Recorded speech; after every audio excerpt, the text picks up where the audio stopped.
ನಮಸ್ಕಾರ. ಕೆಎಂಎಂ ಕನ್ನಡ ಸುದ್ದಿವಾಹಿನಿಗೆ ಸ್ವಾಗತ. ನಾನು ಲಾವಣ್ಯ. ಮೊದಲಿಗೆ ಈಗ ಹೆಡ್ಲೈನ್ಸ್.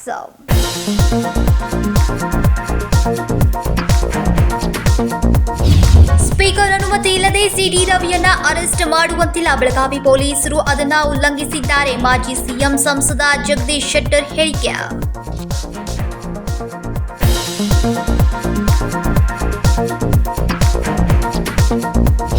ಯಾವುದೇ ಕಾರಣಕ್ಕೂ ಸಿಟಿ ರವಿಯನ್ನ ಕ್ಷಮಿಸುವ ಪ್ರಮೇಯ ಇಲ್ಲ. ಅವರಿಗೆ ಶಿಕ್ಷೆ ಆಗುವವರೆಗೂ ಬಿಡೋದಿಲ್ಲ. ಮಹಿಳಾ ಮತ್ತು ಮಕ್ಕಳ ಕಲ್ಯಾಣ ಇಲಾಖೆಯ ಸಚಿವೆ ಲಕ್ಷ್ಮಿ ಹೆಬ್ಬಾಳ್ಕರ್ ಹೇಳಿಕೆ.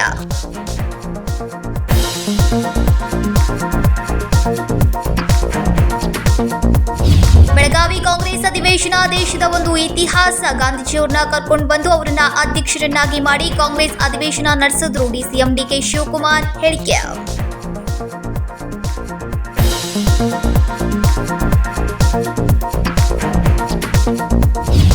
ಸ್ಪೀಕರ್ ಅನುಮತಿ ಇಲ್ಲದೆ ಸಿಟಿ ರವಿಯನ್ನ ಅರೆಸ್ಟ್ ಮಾಡುವಂತಿಲ್ಲ. ಬೆಳಗಾವಿ ಪೊಲೀಸರು ಅದನ್ನ ಉಲ್ಲಂಘಿಸಿದ್ದಾರೆ ಅಂತ ಮಾಜಿ ಸಿಎಂ ಸಂಸದ ಜಗದೀಶ್ ಶೆಟ್ಟರ್ ಹೇಳಿದರು. ಸ್ಪೀಕರ್ ಅನುಮತಿ ಇಲ್ಲದೆ ಸಿಟಿ ರವಿಯನ್ನ ಅರೆಸ್ಟ್ ಮಾಡುವಂತಿಲ್ಲ. ಬೆಳಗಾವಿ ಪೊಲೀಸರು ಅದನ್ನ ಉಲ್ಲಂಘಿಸಿದ್ದಾರೆ ಎಂದು ಮಾಜಿ ಸಿಎಂ ಸಂಸದ ಜಗದೀಶ್ ಶೆಟ್ಟರ್ ಸೋಮವಾರ ಬೆಳಗಾವಿಯಲ್ಲಿ ಸುದ್ದಿಗಾರರೊಂದಿಗೆ ಮಾತನಾಡಿದರು. ವಿಧಾನ ಪರಿಷತ್ತಿನ ಸದಸ್ಯರು ಭಾರತೀಯ ಜನತಾ ಪಾರ್ಟಿ ನಮ್ಮ ಮುಖಂಡರಾದಂಥ ಸಿಟಿ ರವಿ ಅವರು ಏನು ವಿಧಾನ ಪರಿಷತ್ನಲ್ಲಿ ಏನೊಂದು ಶಬ್ದ ಪ್ರಯೋಗ ಆಯಿತು, ಅದ್ರ ಬಗ್ಗೆ ಅವರು ಈಗಾಗಲೇ ಸ್ಪಷ್ಟೀಕರಣ ಕೊಟ್ಟಿದ್ದಾರೆ. ಸಿಟಿ ರವಿ ಅವರು ನಾನು ಆ ರೀತಿ ಯಾವುದೇ ಶಬ್ದ ಪ್ರಯೋಗ ಮಾಡಿಲ್ಲ ಅಂಥೇಳಿ ಇಷ್ಟಾದಮೇಲೂ ಸಹಿತ ಅವ್ರ ಮೇಲೆ ಕಂಪ್ಲೇಂಟ್ ಕೊಟ್ಟು FIR ಫೈಲ್ ಮಾಡುವಂಥದ್ದು. ಮತ್ತು ಎಲ್ಲಿಯವರೆಗೆ ಅಂತಂದರೆ ಇವತ್ತು ವಿಧಾನಮಂಡಲ ಅಧಿವೇಶನ ನಡೀತಾ ಇತ್ತು. ನಾನು ಸ್ಪೀಕರ್ ಆಗಿ ಕೆಲಸ ಮಾಡಿದ್ದೀನಿ. ಇವತ್ತು ವಿಧಾನಮಂಡಲದ ಅಧಿವೇಶನ ನಡೆಯುವಂಥ ಸಂದರ್ಭದಲ್ಲಿ ಅದು ವಿಧಾನ ಪರಿಷತ್ ಇರ್ಬೋದು ಅಥವಾ ವಿಧಾನಸಭೆ ಇರ್ಬೋದು, ಇವತ್ತು ಯಾವುದೇ ಒಬ್ಬ ಶಾಸಕರ ಮೇಲೆ ಅರೆಸ್ಟ್ ಮಾಡುವಂಥದ್ದು ಮತ್ತೊಂದು ಮಾಡೋದಾಗಿದ್ದರೆ ಅದು ಸಭಾಪತಿಯವರು ಮತ್ತು ಸ್ಪೀಕರ್ ಅವರ ಪರ್ಮಿಷನ್ ತೊಗೊಂಡು ಅರೆಸ್ಟ್ ಮಾಡಬೇಕಾಗ್ತದೆ. ಅವರ ಒಪ್ಪಿಗೆ ತೆಗೆದುಕೊಳ್ಳಾರ್ದೆ ಅರೆಸ್ಟ್ ಮಾಡಲಿಕ್ಕೆ ಬರೋದಿಲ್ಲ. ಬೇಸಿಕ್ಕಾಗಿ ಆ ರೂಲ್ಸನ್ನು ವೈಲೇಟ್ ಮಾಡಿದರು. ಆಮೇಲೆ ಸುಪ್ರೀಂ ಕೋರ್ಟ್ ರೂಲಿಂಗ್ಸ್ ಪ್ರಕಾರವೂ ಸಹಿತ ಇವತ್ತು ಯಾರಾದರೂ ಅರೆಸ್ಟ್ ಮಾಡುವಾಗ ಅವ್ರಿಗೆ ನೋಟಿಸ್ ಕೊಡಬೇಕಾಗ್ತದೆ. ಯಾವ ಕಾರಣದ ಸಲುವಾಗಿ ಯಾವ ಕೇಸ್ ಆಗಿದೆ ಏನತನ ಅಂಥೇಳಿ ಅವ್ರು ನೋಟಿಸ್ ಕೊಟ್ಟು ಅವ್ರನ್ನ ಅರೆಸ್ಟ್ ಮಾಡಬೇಕಾಗ್ತದೆ. ಆ ನೋಟಿಸನ್ನು ಕೊಡಲಿಲ್ಲ. ಮತ್ತು ಅವರ ಹೇಳಿಕೆಗೆ ಬಗ್ಗೆ ವೆರಿಫೈ ಮಾಡಬೇಕಾಗಿತ್ತಲ್ಲ, ವೆರಿಫೈನೂ ಮಾಡಲಿಲ್ಲ. ಯಾರು ಇನ್ವೆಸ್ಟಿಗೇಷನ್ ಆಫೀಸರ್ ಅದಾರ ಅವರು ಅದಕ್ಕೆ ಸಂಬಂಧಪಟ್ಟಂಥ ಇಲಾಖೆಯ ಮುಖಾಂತರ ಒಪಿನಿಯನ್ ತೊಗೊಂಡು ಅದನ್ನ ಅವರ ಧ್ವನಿ ಹೌದೋ ಅಲ್ಲೋ ಏನು ಮತ್ತೊಂದು ವೆರಿಫೈ ಮಾಡುವಂಥ ಕೆಲಸ ಮಾಡಬೇಕಾಗಿತ್ತು. ಬಿಜೆಪಿ ನಾಯಕರನ್ನ ಟಾರ್ಗೆಟ್ ಮಾಡಲಾಗ್ತಾ ಇದೆ. ನ್ಯಾಯಾಧೀಶರ ಮುಂದೆ ಹಾಜರುಪಡಿಸದೆ 400 ಕಿಲೋಮೀಟರ್ ಸುತ್ತಾಡಿಸಿದ್ದಾರೆ. ಸಿಟಿ ರವಿ ಮೇಲೆ ದೈಹಿಕವಾಗಿ ಹಲ್ಲೆ ಮಾಡಿದ್ದಾರೆ. ರಾಜ್ಯದಲ್ಲಿ ಭಯದ ವಾತಾವರಣ ಸೃಷ್ಟಿ ಮಾಡಲಾಗ್ತಾ ಇದೆ. ಈ ಹಿಂದೆ ಇಂದಿರಾ ಗಾಂಧಿಯವರ ಕಾಲದಲ್ಲಿ ಭಯದ ವಾತಾವರಣ ನಿರ್ಮಾಣವಾಗಿತ್ತು. ಪೊಲೀಸರು ಕೈಗೊಂಬೆಯಾಗಿ ಕೆಲಸ ಮಾಡಿದ್ದಾರೆ ಎಂದು ಶೆಟ್ಟರ್ ಗರಂ ಮಾಡಿದ್ರು. Rajashekhar Hiremath, KMM Kannada news, Belagavi. ಯಾವುದೇ ಕಾರಣಕ್ಕೂ ಸಿಟಿ ರವಿ ಕ್ಷಮಿಸುವ ಪ್ರಮೇಯ ಇಲ್ಲ. ಅವರಿಗೆ ಶಿಕ್ಷೆ ಆಗುವವರೆಗೂ ಬಿಡೋದಿಲ್ಲ ಅಂತ ಮಹಿಳಾ ಮತ್ತು ಮಕ್ಕಳ ಕಲ್ಯಾಣ ಇಲಾಖೆಯ ಸಚಿವೆ ಲಕ್ಷ್ಮಿ ಹೆಬ್ಬಾಳ್ಕರ್ ಹೇಳಿದರು. ಯಾವುದೇ ಕಾರಣಕ್ಕೂ ಸಿಟಿ ರವಿಯನ್ನ ಕ್ಷಮಿಸುವ ಪ್ರಮೇಯ ಇಲ್ಲ. ಅವರಿಗೆ ಶಿಕ್ಷೆಯಾಗುವವರೆಗೂ ಬಿಡೋದಿಲ್ಲ ಅಂತ ಮಹಿಳಾ ಮತ್ತು ಮಕ್ಕಳ ಕಲ್ಯಾಣ ಇಲಾಖೆಯ ಸಚಿವೆ ಲಕ್ಷ್ಮಿ ಹೆಬ್ಬಾಳ್ಕರ್ ಸೋಮವಾರ ಬೆಳಗಾವಿಯ ಸಿಪಿಎಡ್ ಮೈದಾನದಲ್ಲಿ ಸುದ್ದಿಗಾರರೊಂದಿಗೆ ಮಾತನಾಡಿದ್ರು. ಸಿಎಂ ಮತ್ತು ಸಭಾಪತಿಯವರು ತನಿಖೆ ಮಾಡಬೇಕು. ಬೇಗ FSL ರಿಪೋರ್ಟ್ ತರಿಸಿಕೊಳ್ಬೇಕು. ಒಬ್ರು ಯಾರಾದ್ರೂ ಕ್ಷಮೆ ಕೇಳಿದ್ರಾ? ಮೆರವಣಿಗೆ ಮಾಡಿಕೊಳ್ತಾರಾ? ಇವರಿಗೆ ಏನಾಗಿದೆ? ಅವರಿಗೆ ಎಷ್ಟು ಹೊಲಿಗೆ ಬಿದ್ದಿದೆ ಎಂದು ಪ್ರಶ್ನಿಸಿದ್ರು. ಅವರ ಹೆಂಡತಿ ಇದ್ದರೆ ಅವ್ರಿಗಾದರೂ ಅಟ್ಲೀಸ್ಟ್ ಹೇಳಬೇಕು. ಅವರಿಗೆ ಅಪರಾಧಿ ಭಾವನೆ ಕಾಡ್ತಾ ಇದೆ. ಆದರೆ ಒಂದು ಮಾತನ್ನು ತಮ್ಮ ಮುಖಾಂತರ ಹೇಳಲಿಕ್ಕೆ ಬಯಸ್ತೇನೆ. ನಿಜ, ನನಗೆ 2 ದಿನ ಬಹಳಷ್ಟು ಆಘಾತವಾಗಿತ್ತು. ಆದರೆ ಅನ್ಯಾಯದ ವಿರುದ್ಧ ಹೋರಾಟ ನಾನು ನಿಲ್ಲಿಸೋದಿಲ್ಲ. ಮತ್ತೆ ನಾನು ಸಭಾಪತಿಯವರಿಗೆ ಮನವಿಯನ್ನು ಕೊಡ್ತೀನಿ. ಯಾಕಂತಂದರೆ ಅವರು ತಮ್ಮ ಮಾಧ್ಯಮದಲ್ಲಿ ನೋಡಿದ್ದೀನಿ, ಅವ್ರು ಹೇಳಿದ್ದಾರೆ, ಇವತ್ತು ಬೆಳಗ್ಗೆ ಹೇಳಿದ್ದಾರೆ, ನಿನ್ನೆ ಹೇಳಿದ್ದಾರೆ, ನಮ್ಮ ಸದನದಲ್ಲಿ ನಮ್ಮ ಏನು ರೆಕಾರ್ಡಿಂಗ್ ಇದಿರುತ್ತೆ ಅದು ಮ್ಯೂಟ್ ಆಗಿತ್ತು, ನನಗೆ ಬರಲಿಲ್ಲ, ಆದರೆ ಮಾಧ್ಯಮದಲ್ಲಿ ಇದೆ ಅಂತ ಹೇಳಿದ್ದಾರೆ. ನನ್ನ ಹತ್ರ ಕೂಡ ಸಾಕ್ಷಿ ಇದೆ. ನಾನು ಕೂಡ ಸಾಕ್ಷಿಯನ್ನು ರಿಲೀಸ್ ಮಾಡ್ತೀನಿ. ಯಾವುದೇ ಕಾರಣಕ್ಕೂ ಸಿಟಿ ರವಿ ಅವರನ್ನು ಕ್ಷಮಿಸುವಂಥ ಪ್ರಮೇಯ ಇಲ್ಲ. ನಾನು ಹೋರಾಟ ಮಾಡ್ತೀನಿ. ಇಡೀ ಮಹಿಳಾ ಕುಲಕ್ಕೆ ಏನು ಅವರು ಇವತ್ತು ಅನ್ಯಾಯ ಮಾಡಿದ್ದಾರೆ, ಈ ಪದವನ್ನು ಬಳಸಿದ್ದಾರೆ, ಅವರಿಗೆ ಶಿಕ್ಷೆ ಆಗುವವರೆಗೂ ಈ ಲಕ್ಷ್ಮೀ ಹೆಬ್ಬಾಳ್ಕರ್ ಸುಮ್ಮನೆ ಕೊಡೋದಿಲ್ಲ ಅಂತ ಹೇಳಲಿಕ್ಕೆ ಬಯಸ್ತೇನೆ. ಸಭಾಪತಿಯವರಿಗೆ ಮನವಿ ಮಾಡ್ತೀನಿ, ಮಾನ್ಯ ಮುಖ್ಯಮಂತ್ರಿಗಳಿಗೆ ಮನವಿ ಮಾಡ್ತೀನಿ, ಏನು ಪೊಲೀಸ್ ತನಿಖೆ ಆಗಬೇಕು ಆದಷ್ಟು ಬೇಗ ಆಗಬೇಕು, FSL ರಿಪೋರ್ಟ್ ಬರಬೇಕು. ಅವ್ರು ಏನೇನು ಇವತ್ತು ಇಡೀ ರಾಜ್ಯದ ಎದುರುಗಡೆ ಇವತ್ತು CT ರವಿ ಅವರು ಒಂದು ದೇವರು ಅನ್ನುವಂಥ ಏನೊಂದು ಪೋರ್ಟ್ರೇಟ್ ಮಾಡ್ತಾ ಇದ್ದಾರೆ BJPಯವರು, ಅದು ಅವರ ಮುಖವಾಡ, ಗೋಮುಖ ವ್ಯಾಘ್ರಗಳು ಇವರೆಲ್ಲ. ಒಬ್ಬ ಮಹಿಳೆಯನ್ನು ಒಂದು ಸದನದಲ್ಲಿ ಈ ಮಟ್ಟಿಗೆ ಮಾತಾಡಿದ್ರೆ ಅದನ್ನು ಅವರ ಬೆನ್ನಿಗೆ ನಿಂತ್ಕೊಳ್ತಾರೆ, ಪ್ರಶಂಸೆ ಮಾಡ್ತಾರೆ. ಯಾರಾದರೂ ಒಬ್ಬರು ಅದನ್ನು ಖಂಡನೆ ಮಾಡಿದ್ರ, ಒಬ್ರು ಯಾರಾದರೂ ಅದನ್ನು ಕ್ಷಮೆ ಕೇಳಿದ್ರ? ಉಲ್ಟಾ ಚೋರ್ ಕೊತ್ವಾಲ್ ಕೊಡಾಟೆ ಅಂತ ಹೇಳೋ ಹಾಗೆ ಊರೂರಿಗೆ ನಿಲ್ಲಿಸಿ ಇವ್ರು ಮೆರವಣಿಗೆ ಮಾಡ್ಕೊಳ್ತಾರ. ಏನಾಗಿದೆ ಅವ್ರಿಗೆ ಗಾಯ? ಎಷ್ಟಾಗಿದೆ ಗಾಯ? ಎಷ್ಟು ಹೊಲಿಗೆ ಬಿದ್ದಿದ್ದಾವೆ ಅವ್ರಿಗೆ? ಪಟ್ಟಿ ಸುತ್ಕೊಳ್ತಾರ? ಏನು ಬೇರೆಯವ್ರ ಕಣ್ಣಿಗೆ ಪಟ್ಟಿ ಕಟ್ಟದೇನಂತ ತಿಳ್ಕೊಂಡಿದ್ದೀರಾ ನೀವು? CT ರವಿ ಅವರೇ, ನೀವು ನನಗೆ ಆ ಪದವನ್ನು ಬಳಸಿದ್ದೀರಾ, ಅದರಿಂದ ಇವತ್ತು ನನ್ನ ಮನ ನೊಂದಿದೆ. ಆದರೆ ಇಂಥ 100 CT ರವಿಯನ್ನು ಎದುರಿಸ್ತೀನಿ. ಮೂಲ ಕಾರಣ ಏನು? ಯಾವುದಕ್ಕೋಸ್ಕರ FIR ಮಾಡಿದ್ದಾರೆ? ನಾಚಿಕೆ ಆಗಬೇಕು ನಿಮಗೆ. ನಿಮ್ಮ ಮನೆಯಲ್ಲಿ ಹೆಣ್ಣು ಮಕ್ಕಳಿಲ್ವಾ? ದೇವ್ರ ಹತ್ರ ಹೋಗಿ ನಿಂತ್ಕೊಳ್ತೀರಿ, ನಿಮಗೆ ನಾಚಿಕೆ ಆಗಬೇಕು. ಕಾನೂನು ಹೋರಾಟ ಮಾಡ್ತೇನೆ, ಪ್ರಧಾನಿ ಮೋದಿ ರಾಷ್ಟ್ರಪತಿಗೆ ಪತ್ರ ಬರೀತೇನೆ, ಅವಕಾಶ ಸಿಕ್ಕರೆ ಪ್ರಧಾನಿ ಮೋದಿ ಅವರನ್ನ ಭೇಟಿ ಆಗ್ತೀನಿ ಎಂದರು. ಸಂಕಲ್ಪ ಶಿಂದೆ, KMM ಕನ್ನಡ, ಬೆಳಗಾವಿ. ಬೆಳಗಾವಿ ಕಾಂಗ್ರೆಸ್ ಅಧಿವೇಶನ ದೇಶದ ಒಂದು ಇತಿಹಾಸ. ಅವತ್ತು ಜವಾಹರ್ಲಾಲ್ ನೆಹರು ಹಾಗೂ ಗಂಗಾಧರ್ ರಾವ್ ದೇಶಪಾಂಡೆ ಇಬ್ಬರು ಜನರಲ್ ಸೆಕ್ರೆಟರಿ ಇದ್ರು. ಮಹಾತ್ಮ ಗಾಂಧೀಜಿಯವರನ್ನ ಕದ್ಕೊಂಡು ಬಂದು ಅವರನ್ನ ಅಧ್ಯಕ್ಷರನ್ನಾಗಿ ಮಾಡಿ ಕಾಂಗ್ರೆಸ್ ಅಧಿವೇಶನ ನಡೆಸಿದ್ರು ಅಂತ DCM DK ಶಿವಕುಮಾರ್ ಹೇಳಿದ್ರು. ಬೆಳಗಾವಿ ಕಾಂಗ್ರೆಸ್ ಅಧಿವೇಶನ ದೇಶದ ಒಂದು ಇತಿಹಾಸ. ಅವತ್ತು ಜವಾಹರ್ಲಾಲ್ ನೆಹರು, ಗಂಗಾಧರ್ ರಾವ್ ದೇಶಪಾಂಡೆ ಇಬ್ಬರು ಜನರಲ್ ಸೆಕ್ರೆಟರಿ ಇದ್ರು. ಮಹಾತ್ಮ ಗಾಂಧೀಜಿಯವರನ್ನ ಕರ್ಕೊಂಡು ಬಂದು ಅವರನ್ನ ಅಧ್ಯಕ್ಷರನ್ನಾಗಿ ಮಾಡಿ ಕಾಂಗ್ರೆಸ್ ಅಧಿವೇಶನ ನಡೆಸಿದ್ರು ಅಂತ DCM DK ಶಿವಕುಮಾರ್ ಸೋಮವಾರ ಬೆಳಗಾವಿಯ ವಿಮಾನ ನಿಲ್ದಾಣದಲ್ಲಿ ಸುದ್ದಿಗಾರರೊಂದಿಗೆ ಮಾತನಾಡಿದ್ರು. ಇದು ನಾವು ವಿಶೇಷವಾಗಿ ಇದು ದೇಶದ ಒಂದು ಇತಿಹಾಸ. ಕಾಂಗ್ರೆಸ್ ಇತಿಹಾಸ ಈ ದೇಶದ ಇತಿಹಾಸ. ಕಾಂಗ್ರೆಸ್ ಶಕ್ತಿ ಈ ದೇಶಕ್ಕೊಂದು ಶಕ್ತಿ. ಈ ಇತಿಹಾಸ ನಮ್ಮ ಬೆಳಗಾಮಲ್ಲಿ ಅವತ್ತು ಜವಾಹರ್ಲಾಲ್ ನೆಹರು ಮತ್ತು ಗಂಗಾಧರ್ ದೇಶಪಾಂಡೆ ಇಬ್ಬರು ಜನರಲ್ ಸೆಕ್ರೆಟರಿ, ಇಬ್ಬರು ಗಾಂಧೀಜಿಯವ್ರನ್ನ ಕರ್ಕೊಂಡು ಬಂದು ಇಲ್ಲಿ ಅವ್ರನ್ನ ಅಧ್ಯಕ್ಷರಾಗಿ ಇಲ್ಲಿ ಈ ಭೂಮಿಲಿ ಅಧ್ಯಕ್ಷರಾದರು. ಇಲ್ಲಿಂದ ಸ್ವಾತಂತ್ರ್ಯ ಚಳವಳಿ ನಡೀತು. ಅದೇ ರೀತಿ ನಾವು ಇವರು ನಮ್ಮ ಸುರ್ಜಿವಾಲ, ಸಿದ್ದರಾಮಯ್ಯ ನಾವೆಲ್ಲ ಸೇರಿ ಇಲ್ಲಿಂದನೇ ನಾವು ಪ್ರಜಾಧ್ವನಿ ಆ ನೀರನ್ನು, ಗಾಂಧಿ ಬಾವಿ ನೀರನ್ನು ತೆಗೆದು ಚೆಲ್ಲಿ ಕಸ ಗುಡಿಸಿ ಈ ರಾಜ್ಯದಲ್ಲಿ 136 ಸೀಟು ಬಂದಿದೆ. ಮತ್ತು ಇದನ್ನು ಇಲ್ಲಿಂದನೇ ಈ ದೇಶಕ್ಕೆ, ಈ ರಾಜ್ಯಕ್ಕೆ ಮುಂದೆ ಯಾವ ದಿಕ್ಕಿನಲ್ಲಿ ಈ ಜನತೆಗೆ ತೆಗೆದುಕೊಂಡು ಹೋಗಬೇಕು ಅನ್ನೋದನ್ನು ತೀರ್ಮಾನ ಮಾಡಲಿಕ್ಕೆ ಈ ಒಂದು ಸಮಾವೇಶ ಇಲ್ಲಿ ನಡೀತದೆ, ಮೀಟಿಂಗ್ ನಡೀತದೆ.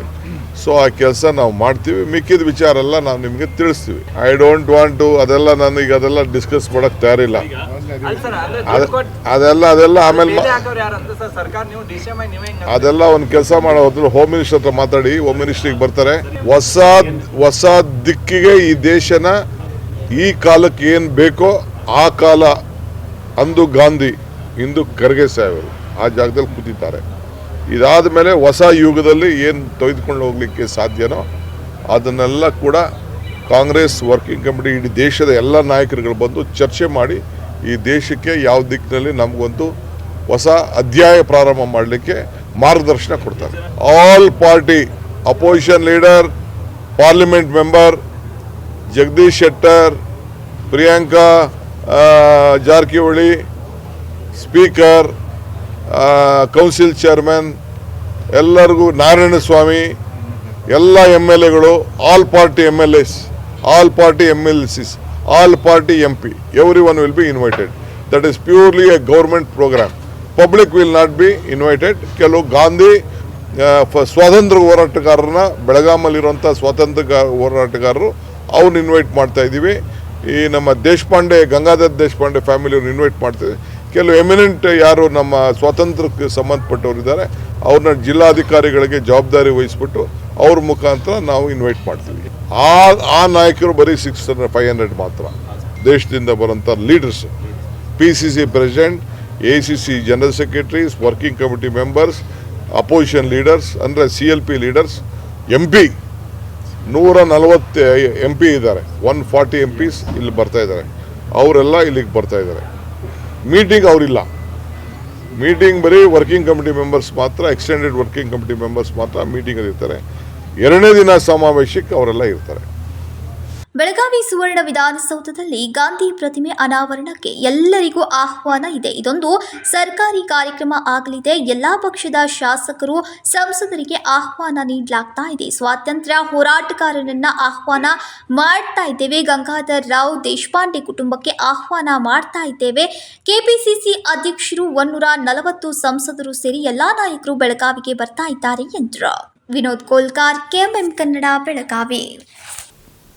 ಬೆಳಗಾವಿ ಹಿಂದೂಸ್ತಾನದ ಅವಿಸ್ಮರಣೀಯ ಸ್ಥಳವಾಗಿದೆ. ಮಹಾತ್ಮ ಗಾಂಧೀಜಿಯವರ ನೇತೃತ್ವದಲ್ಲಿ ಕಾಂಗ್ರೆಸ್ ಅಧಿವೇಶನ ನಡೆದಿತ್ತು ಅಂತ ಕಾಂಗ್ರೆಸ್ ರಾಜ್ಯ ಉಸ್ತುವಾರಿ ರಣದೀಪ್ ಸಿಂಗ್ ಸುರ್ಜೇವಾಲಾ ಹೇಳಿದರು.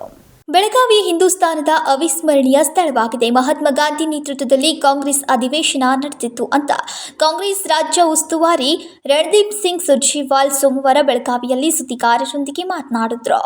1924ರಲ್ಲಿ ನಡೆದ ಅಧಿವೇಶನ ಸ್ವಾತಂತ್ರ್ಯಕ್ಕಾಗಿ ಹೋರಾಟ ಆರಂಭವಾಗಿತ್ತು. ಇಡೀ ದೇಶದಲ್ಲಿ ಹೊಸ ಆಂದೋಲನಕ್ಕೆ ಬೆಳಗಾವಿಯಿಂದಲೇ ಗಾಂಧೀಜಿ ಚಾಲನೆಯನ್ನ ನೀಡಿದರು. ಜಾತಿ ಧರ್ಮ ಭೇದ ಭಾವ ಅಳಿಸಿ ಹಾಕಿ ಒಗ್ಗೂಡಿಸಿ ಸ್ವಾತಂತ್ರ್ಯ ಹೋರಾಟ ಆರಂಭವಾಯಿತು. ಈಗ ಮತ್ತೊಮ್ಮೆ ಬೆಳಗಾವಿಯಲ್ಲಿ ಕಾಂಗ್ರೆಸ್ ಅಧಿವೇಶನದ ಶತಮಾನೋತ್ಸವ ನಡೀತಾ ಇದೆ ಎಂದರು. बेलगांव में एक बार फिर पुरातन, वर्तमान और भविष्य तीनों का बेहतरीन मिश्रण होने जा रहा है. बेलगांव हिंदुस्तान के इतिहास का एक अभिन्न हिस्सा है. बेलगांव से महात्मा गांधी ने न केवल भारतीय राष्ट्रीय कांग्रेस के अध्यक्ष के तौर पर एक नई पारी की शुरुआत की थी, पर देश के स्वतंत्रता आंदोलन को एक नई दशा और दिशा बेलगांव के कांग्रेस अधिवेशन ने 1924 में दिखाई थी. बेलगांव के उस अधिवेशन से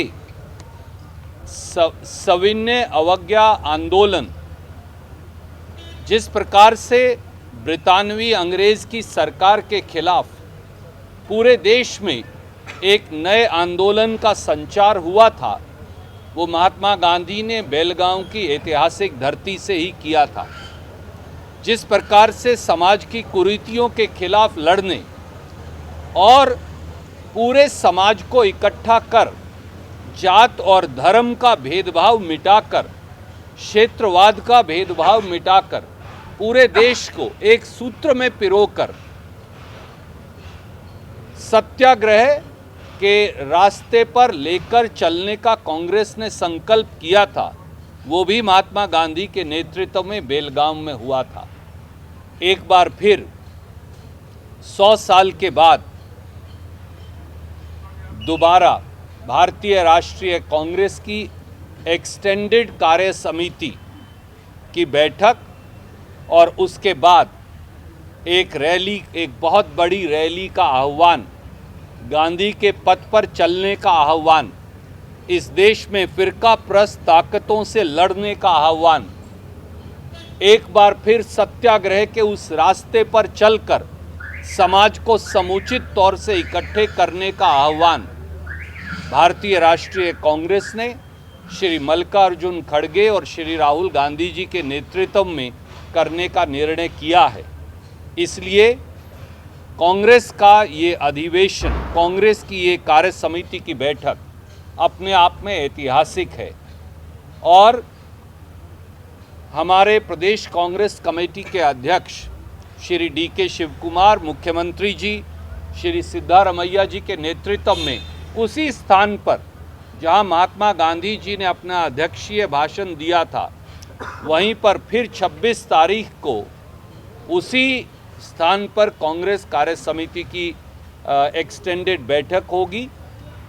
अगले दिन विधानसभा में महात्मा गांधी जी की प्रतिमा का अनावरण होगा और एक बहुत बड़ी जनसभा गांधी के पथ पर पूरे कर्नाटक सहित देश को रीडेडिकेट करने के लिए ಅಮಿತ್ ಶಾ ಅವರೇ ಅಂಬೇಡ್ಕರ್ ಬಗ್ಗೆ ಅವಮಾನಿಸಿದ್ದಾರೆ. ನಾವು ಮತ್ತೊಮ್ಮೆ ಗಾಂಧಿ ಅಗ್ನಿ ಪರೀಕ್ಷೆ ಕೊಡ್ತೀವಿ. ಅಂದು ಮಹಾತ್ಮ ಗಾಂಧೀಜಿ ನಿಲ್ಲಲಿಲ್ಲ, ಇಂದು ರಾಹುಲ್ ಗಾಂಧಿ ನಿಲ್ಲಲಿಲ್ಲ.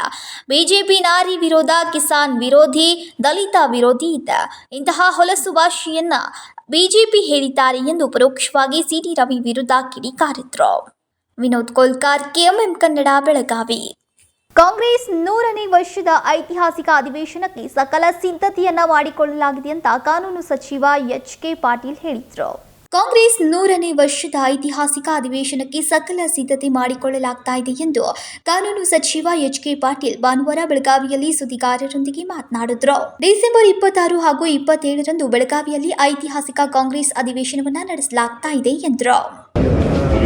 ಈ ಬೆಳಗಾವಿಯ 1924ರಲ್ಲಿ ಗಾಂಧೀಜಿಯವರ ಅಧ್ಯಕ್ಷತೆಯೊಳಗೆ ಏನು ಕಾಂಗ್ರೆಸ್ ಅಧಿವೇಶನ ನಡೆಯಿತು, ಅದರ ಶತಮಾನೋತ್ಸವ ಸಂಭ್ರಮ ಆಚರಣೆ ಮಾಡಬೇಕು ಅಂಥೇಳಿ ನಾಟಕಗಳು, ಆಮೇಲೆ ವಿಚಾರ ಸಂಕಿರಣ ಇತ್ಯಾದಿ ಇಟ್ಕೊಂಡಿದ್ದರು. ನಾನು ಉದ್ಘಾಟನೆಯನ್ನು ಮಾಡಿದೆ.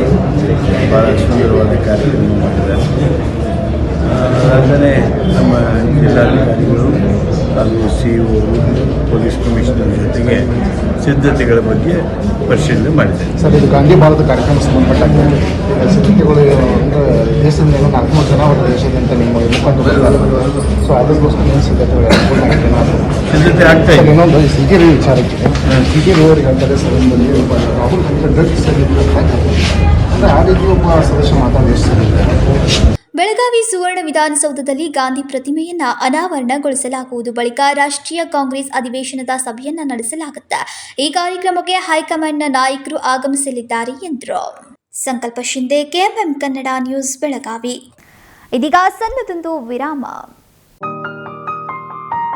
दुल्हन का सिंगार, खूबसूरती की बहार, परंपरा और नयापन का अनोखा मिलाप, bridal collection.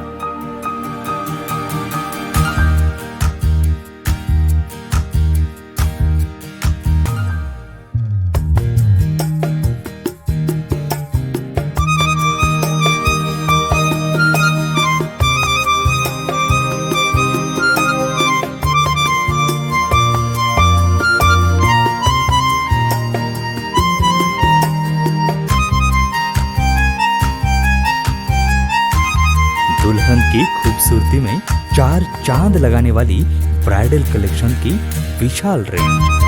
अमरकौन collection, Adarsha dress circle, Khade Bazaar, Belgaum. Aradhana sari dress materials, Maruti Gali, Belgaum. अब शादी हो या कोई भी त्योहार की बात, परंपराओं को मिलेगा नएपन का साथ। दिल खुश करने वाली कपड़ों की दुनिया।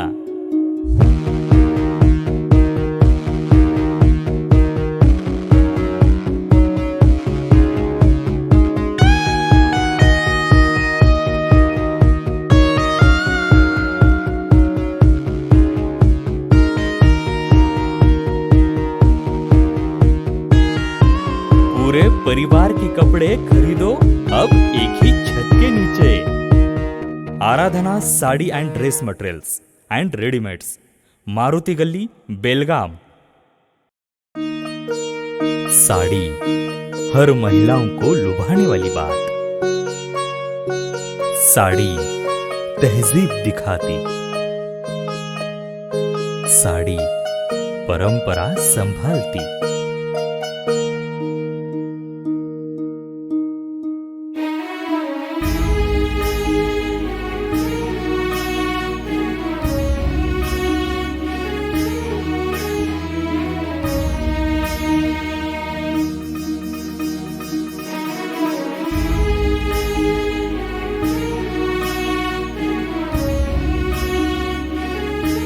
महिलाओं को खूबसूरती और निखारने वाली एक से बढ़कर एक साड़ियों का खजाना। Adarsha sari dress materials and readymades, Ramdev गली, बेलगाम। आराधना साड़ी ड्रेस मटेरियल्स, मारुति गली, बेलगाम। ವಿರಾಮದ ನಂತರ ನ್ಯೂಸ್ಗೆ ಸ್ವಾಗತ. ಮದುವೆ ಪ್ರತಿಯೊಬ್ಬರ ಜೀವನದ ಬಹು ಮುಖ್ಯ ಹಂತ. ಇಲ್ಲಿ ಉತ್ತಮ ಸಂಗಾತಿ ಹುಡುಕಿಕೊಳ್ಳುವುದು ಅತಿ ಅವಶ್ಯಕ. ಗುರುಶಾಂತೇಶ್ವರರ ವಧುವರರ ಸಮಾವೇಶ ಸಾವಿರಾರು ವಧುವರರಿಗೆ ಕಲ್ಯಾಣ ಕೆಲಸ ಮಾಡಿದೆ ಅಂತ ಬೆಳಗಾವಿಯ ಹುಕ್ಕೇರಿ ಹಿರೇಮಠದ ಶ್ರೀ ಚಂದ್ರಶೇಖರ ಶಿವಾಚಾರ್ಯ ಮಹಾಸ್ವಾಮಿಗಳು ಹೇಳಿದರು. ಮದುವೆ ಪ್ರತಿಯೊಬ್ಬರ ಜೀವನದ ಬಹುಮುಖ್ಯ ಹಂತ. ಇಲ್ಲಿ ಉತ್ತಮ ಸಂಗಾತಿ ಹುಡುಕಿಕೊಳ್ಳುವುದು ಅತಿ ಅವಶ್ಯಕ. ಗುರುಶಾಂತೇಶ್ವರ ವಧುವರರ ಸಮಾವೇಶ ಸಾವಿರಾರು ವಧುವರರಿಗೆ ಕಲ್ಯಾಣದ ಕೆಲಸ ಮಾಡಿದೆ ಎಂದು ಬೆಳಗಾವಿಯ ಹುಕ್ಕೇರಿ ಹಿರೇಮಠದ ಶ್ರೀ ಚಂದ್ರಶೇಖರ ಶಿವಾಚಾರ್ಯ ಮಹಾಸ್ವಾಮಿಗಳು ಭಾನುವಾರ ಬೆಳಗಾವಿಯ ಕನ್ನಡ ಸಾಹಿತ್ಯ ಭವನದಲ್ಲಿ ಶ್ರೀ ಗುರುಶಾಂತೇಶ್ವರರ ವಧುವರರ ಮಾಹಿತಿ ಕೇಂದ್ರ ಹುಕ್ಕೇರಿ ವತಿಯಿಂದ ವೀರಶೈವ ಲಿಂಗಾಯತ ಹಾಗೂ ಎಲ್ಲ ಒಳಪಂಗಡಗಳ ವಧುವರರ 20ನೇ ರಾಜ್ಯಮಟ್ಟದ ಸಮಾವೇಶ ಉದ್ಘಾಟಿಸಿ ಮಾತನಾಡಿದ್ರು. ಶಿವಾನಂದ ಜಿರ್ಲಿ ಅವರು ಗುರುಶಾಂತೇಶ್ವರ ವಧುವರರ ಮಾಹಿತಿ ಕೇಂದ್ರವನ್ನ ಆರಂಭಿಸಿ ಈಗಾಗಲೇ ಕರ್ನಾಟಕದ ಮೂಲೆ ಮೂಲೆಗಳಲ್ಲಿ ಈ ಸಮಾವೇಶವನ್ನ ಮಾಡ್ತಾ ಬಂದಿದ್ದಾರೆ. ಉದ್ದೇಶ ಎಲ್ಲರೂ ಕೂಡ ತಮ್ಮ ತಮ್ಮ ಕೆಲಸದಲ್ಲಿ ತುಂಬಾ ಬ್ಯುಸಿ ಇರ್ತಾರೆ. ಮಗಳಿಗೆ ಗಂಡನ್ನು ನೋಡ್ಲಿಕ್ಕೆ, ಗಂಡಿಗೆ ಹೆಣ್ಣನ್ನು ನೋಡ್ಲಿಕ್ಕೆ ಬಹಳಷ್ಟು ಕಷ್ಟಪಡುವ ಈ ಸಂದರ್ಭದೊಳಗೆ ಈ ವೇದಿಕೆ ಸಹಕಾರಿಯಾಗಲಿ ಅನ್ಕೊಂಡು ಆರಂಭಿಸಿರುವಂತ ಶ್ರೀ ಗುರುಶಾಂತೇಶ್ವರ ವಧುವರರ ಮಾಹಿತಿ ಕೇಂದ್ರ ಇವತ್ತು ಸಾಕಷ್ಟು ಜನರಿಗೆ ಕಲ್ಯಾಣವನ್ನು ಮಾಡಿಸುವ ಕಾರ್ಯವನ್ನು ಮಾಡಿದೆ. ಬಹುಶಃ ಇಂಥ ಪವಿತ್ರ ಕೆಲಸಕ್ಕಿಂತ ಮತ್ತೊಂದು ಬೇರೆ ಪವಿತ್ರ ಕೆಲಸ ಇಲ್ಲ ಅಂತ ಹೇಳಿ ನಾನು ಭಾವಿಸ್ಕೊಳ್ತೇನೆ. ಆದರೆ ಶಿವಾನಂದ ಜಿರ್ಲಿ ಅವರು ಅವರನ್ನ ಮತ್ತು ಇವರನ್ನ ಪರಿಚಯಿಸುವ ಕಾರ್ಯವನ್ನ ಮಾಡ್ತಾರೆ. ಪರಿಚಯಿಸುವುದರ ಮುಖಾಂತರ ಗುರುಶಾಂತೇಶ್ವರನ ಕೃಪೆ ಆಗಲಿ ಅಂತ ಹೇಳಿ ನಿಮಗೆಲ್ಲರಿಗೂ ಕೂಡ ಭೇಟಿ ಮಾಡುವ ಕೆಲಸವನ್ನ ಮಾಡುತ್ತಾರೆ. ಆದ್ರೆ ಮುಂದೊಂದು ನಾನು ನಿಮಗೆ ಹೇಳ್ತೇನೆ, ಪೂರ್ಣ ಪ್ರಮಾಣದ ಮಾಹಿತಿಯನ್ನ ನೀವು ಪಡೆದುಕೊಳ್ಳುವುದು ಕೂಡ ಮರೆಯಬಾರದು. ಅದು ಬಹಳ ಮುಖ್ಯವಾಗಿರುವಂತದ್ದು. ಏನೋ ಸಮಾವೇಶ ಮಾಡಿದ್ರು, ಅವರು ಹೇಳಿದ್ರು ಅಂತಲ್ಲ, ಆದ್ರೆ ನಿಮ್ಮ ಜವಾಬ್ದಾರಿನೂ ಕೂಡ ಹೆಚ್ಚಾಗಿರ್ತದೆ ಅನ್ನೋದನ್ನ ಹೇಳ್ತಾ ನಾನು ಗುರುಶಾಂತೇಶ್ವರನಲ್ಲಿ ಪ್ರಾರ್ಥನೆ ಮಾಡ್ಕೊಳ್ತೇನೆ. ಇವತ್ತು ಬಂದು ಉದ್ಘಾಟನೆ ಮಾಡಿ ನಾವು ಮತ್ತೆ ಇನ್ನು ಮುಂದೆ ಹೋಗ್ತಾ. ಗುರುಶಾಂತೇಶ್ವರ ವಧುವರ ಮಾಹಿತಿ ಕೇಂದ್ರದ ಅಧ್ಯಕ್ಷ ಶಿವಾನಂದ್ ಜಿರ್ಲಿ ಮಾತನಾಡಿ, ನಮ್ಮ ಸಮಾವೇಶದಿಂದ ಸಾಕಷ್ಟು ಜನ ವೈವಾಹಿಕ ಜೀವನ ನಡೆಸುತ್ತಿದ್ದಾರೆ. ಕಳೆದ 10 ವರ್ಷಗಳಿಂದ ಸಮಾವೇಶ ನಡೆಸ್ತಾ ಇದ್ದೇವೆ. ಗಂಡು ಮತ್ತು ಹೆಣ್ಣು ನೋಡಿಕೊಂಡು ನಿರ್ಧಾರ ಮಾಡಬೇಡಿ, ಪರಸ್ಪರ ಭೇಟಿಯಾಗಿ ಒಬ್ಬರನ್ನೊಬ್ಬರು ಅರ್ಥ ಮಾಡಿಕೊಂಡು ಮದುವೆಯನ್ನ ಗಟ್ಟಿಗೊಳಿಸಿಕೊಳ್ಳಿ ಎಂದರು. ಈ ವೀರಶೈವ ಲಿಂಗಾಯತ ನಾನು ಸಣ್ಣ ಬಾಯಿಕ ದೊಡ್ಡ ಮಾತನ್ನ ಆಡಬಾರದು. ಆದರೆ ಕೆಲವೊಂದು ವಿಷಯಗಳಲ್ಲಿ ನಾನು ಸ್ಪಷ್ಟಪಡಿಸಬೇಕಾಗ್ತದೆ. ಯಾಕಂದ್ರೆ 10 ವರ್ಷಗಳಿಂದ ನಾನು ನೋಡ್ತಾ ಇದ್ದೀನಿ,